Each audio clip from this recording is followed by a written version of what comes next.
So we have previously taken a look at how to name compounds when they are ionically bonded together. We've taken a look at how to name them when they're covalently bonded together.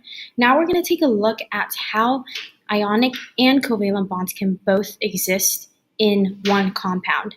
And that is usually found when a polyatomic ion is bonded with another metal.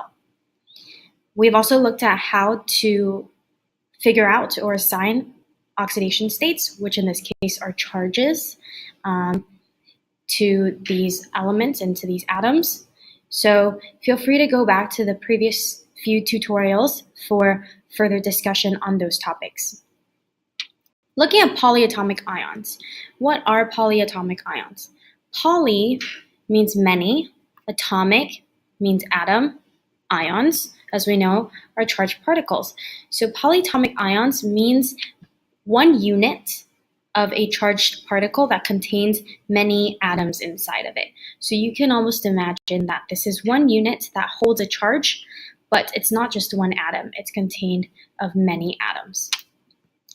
We have a list of a few polyatomic ions that are prominent.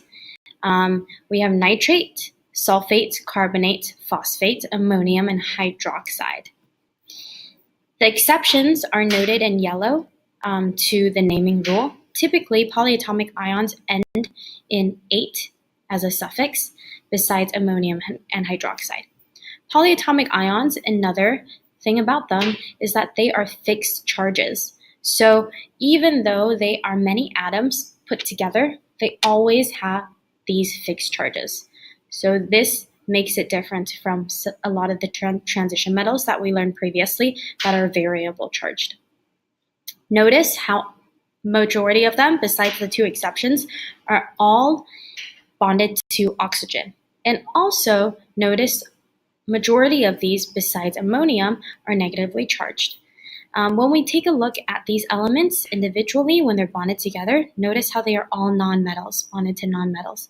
So we can clearly say with confidence that polyatomic ions are covalently bonded inside. So one unit of a nitrate consists of covalent bonds between one nitrogen and 3 oxygens. And we could say that for the other ones as well.